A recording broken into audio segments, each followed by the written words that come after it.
জয় হিন্দ বন্ধুরা। তো তোমাদের জন্য এই ভিডিওটি যারা জানোনি তাদের জন্য, দেখো যারা অগ্নিবীর থেকে রিটায়ার হয়ে আসছে 4 বছর সার্ভিস করে, তাদের জন্য তো অ্যাটলিস্ট খুবই খুশির খবর।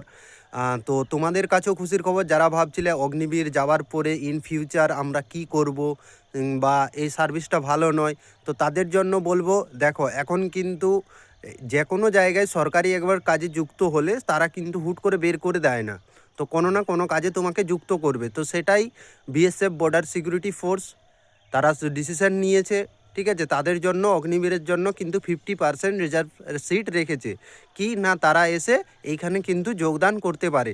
এবারে তাদের মধ্যে হয়তো এক্সাম কিংবা ফিজিক্যালি ক্রাইটেরিয়া থাকতে পারে, সেই ক্রাইটেরিয়া অনুযায়ী তাদেরকে কিন্তু জয়েনিং করাবে সেই বিএসএফে।